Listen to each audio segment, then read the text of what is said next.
एक बार की बात है, एक बहुत बड़ी आर्ट गैलरी ने एक कॉन्टेस्ट क्लियर किया। उन्होंने अनाउंस किया कि 20 को डबलिंग करने वाली वर्ल्ड की सबसे अच्छी पेंटिंग बनाएगा उसको $10 मिलियन का इनाम दिया जाएगा। ये बात पूरी दुनिया में फैल गई और बड़े बड़े हजारों पेंटर्स ने अपनी अपनी पेंटिंग भेजी उस कॉन्टेस्ट में पार्टिसिपेट करने के लिए।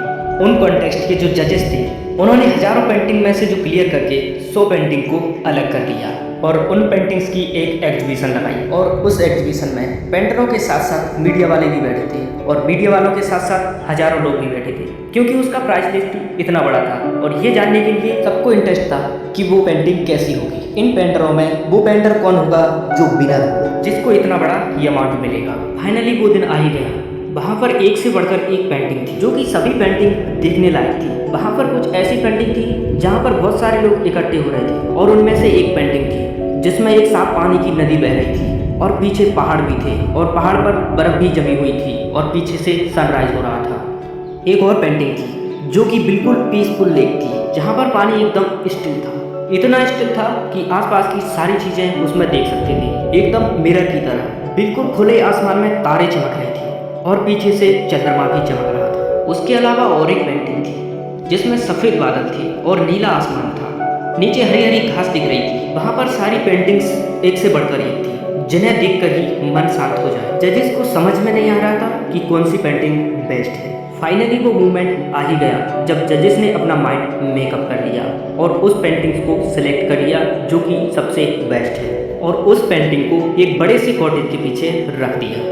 सामने वो सारे पेंटर्स बैठे हुए थे और मीडिया वाले थे और हजारों लोगों की भीड़ भी शामिल थी। सभी को उस पेंटिंग का इंतजार था आखिरकार में वो पेंटिंग कौन सी है। जब जजेस ने उस पेंटिंग से पर्दा हटाया तो सब उस पेंटिंग को देखकर हैरान रह गए और एक दूसरे को देखने लगे। किसी को कुछ समझ में भी नहीं आ रहा था कि एक्चुअल में हो क्या रहा है, क्योंकि वो पेंटिंग दूर दूर तक शांति का प्रतीक नहीं थी। कुछ पेंटरों को लगा कि कहीं आर्ट गैलरी वाले से कोई गलती तो नहीं हो गई है। उन्होंने आर्ट गैलरी वाले से जाकर पूछा, क्या तुमसे कोई गलती तो नहीं हो गई है? जजेस ने यही पेंटिंग सिलेक्ट की है।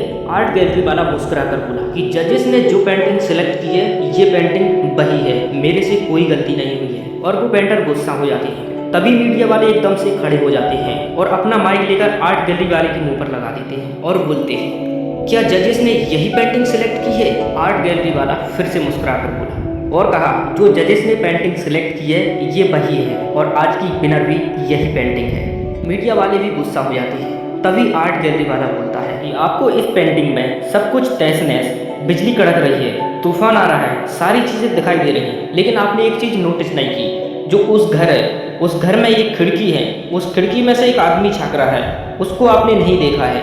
जरा गौर से देखिए उस आदमी को कि वह देख रहा है कि बाहर आंधी तूफान आ रहा है और बिजली भी कड़क रही है, लेकिन उसके चेहरे पर देखिए एक हल्की सी मुस्कुराहट है और कोई डर नहीं है और सुकून है। और यही है शांति का असली मतलब। शांति ये नहीं कि बाहर का मौसम शांत है और आप शांत हो, ये तो टेम्परेरी है। शांति का असली मतलब तो वह है कि आपके चारों तरफ कुछ भी हो रहा हो, चाहे तूफान ही क्यों ना आ रहा हो, सब कुछ तहस नहस ही क्यों ना हो रहा हो, आपको अंदर से आपका मन बिल्कुल शांति होना चाहिए। अगर किसी व्यक्ति का मन शांत नहीं है तो उसे चाहे कितनी भी शांत जगह, कितनी भी अच्छी जगह पर बैठा दो, वो अंदर से दुखी ही रहेगा। तो इसका मतलब यही है कि आपके बाहर कुछ भी हो रहा हो, सब कुछ तहस नहस भी हो रहा हो, लेकिन अंदर से एक शांति का अनुभव, आप बिल्कुल शांत हो, उसे शांति का असली मतलब कहते हैं।